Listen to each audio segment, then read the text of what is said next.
में जब दिया लगाओ और मंदिर में जब दीप प्रज्वलित करो,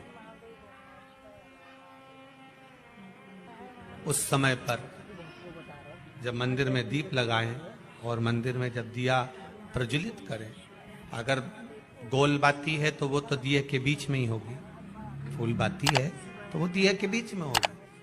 और मान लो अगर लंबी बाती लेकर गए हो, लंबी बाती को लेकर पहुंचे हो, तो अगर दीप लगा रहे हो, कामना रखकर लगा रहे हो कि मेरी ये कामना है, तो वो दीप का, बाती का मुख अपनी ओर रखना, पर कोई कामना नहीं।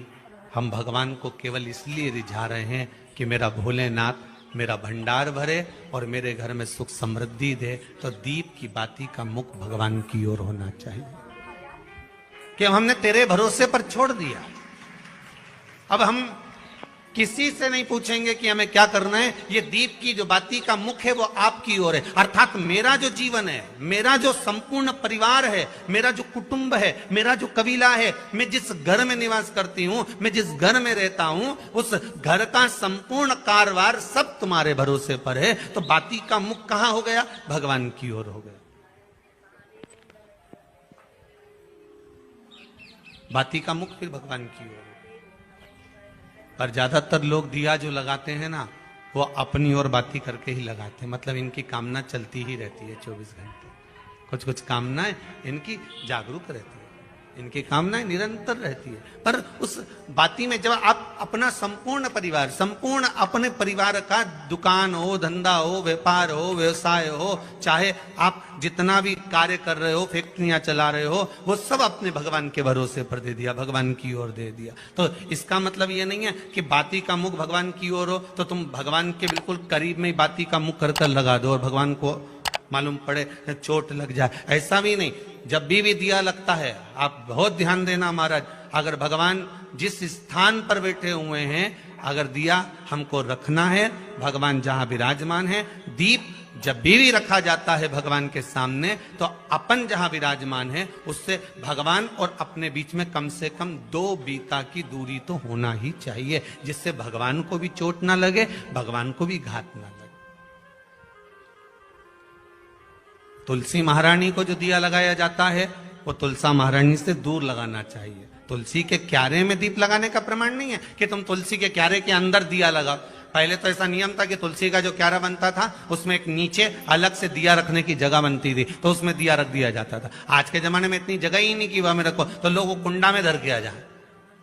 अब वो कुंडी में रख के आए, मालूम पड़े तुलसी महारानी का पत्ता मुरझा जाता है, तुलसा महारानी भी ऐसी मूर्छित हो जाती है, तुलसा महारानी भी चारों तरफ से वो दिए की लो से जल जाती है। ऐसा दीप लगाने का कोई फायदा नहीं,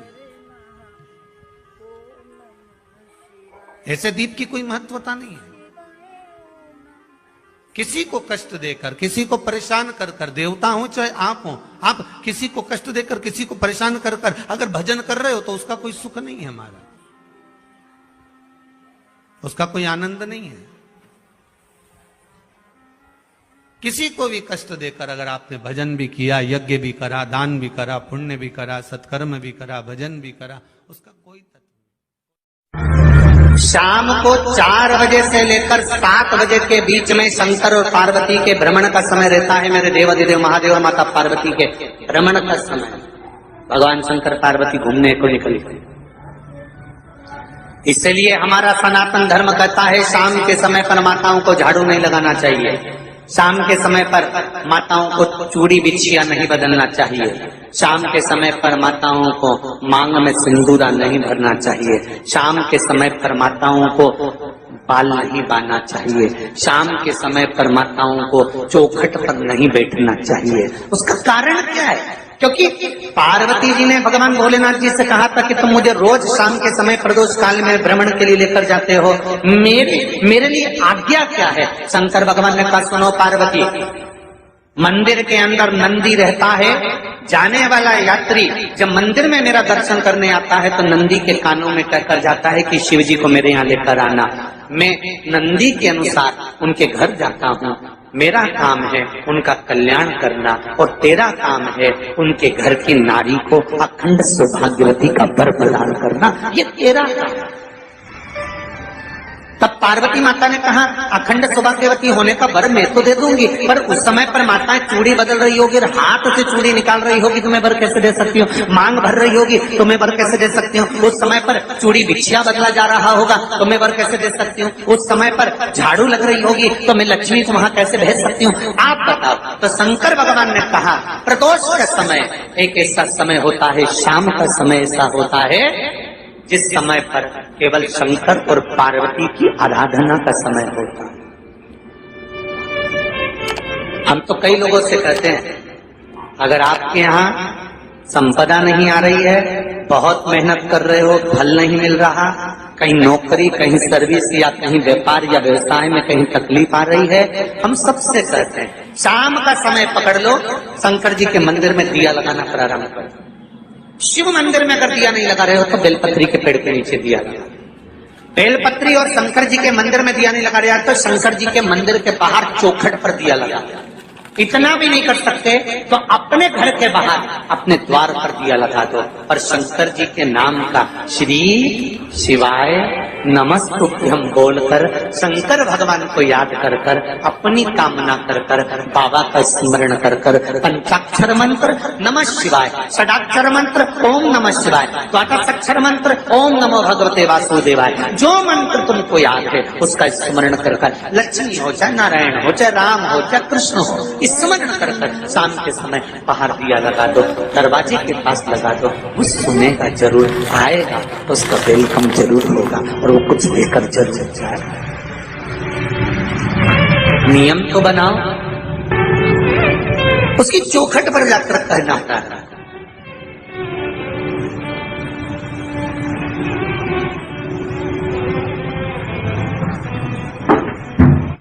बृहस्पति महाराज ने कहा कि शाम का समय जो प्रदोष का समय होता है उस समय पर इंद्रदेव तुम शंकर जी की आराधना करो। शिव आराधना से शंकर जी जो मार्ग प्रशस्त करेंगे, शिव आराधना से जो शंकर जी कहेंगे वो तुम करना, ठीक है।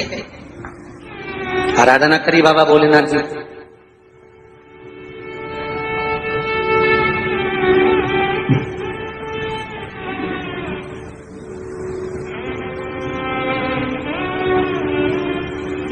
मालूम नहीं था इंद्रदेव को।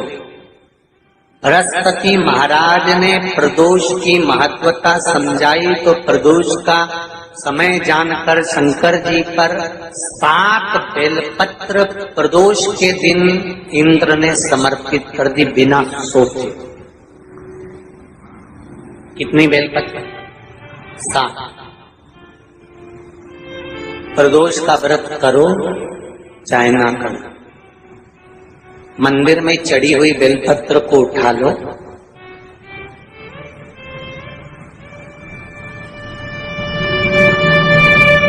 बेलपत्र का ब्रह्म कमल बना लो,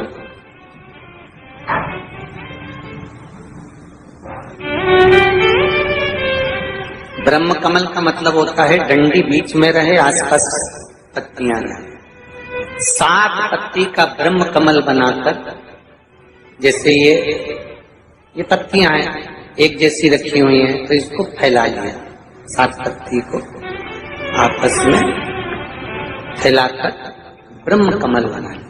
प्रदोष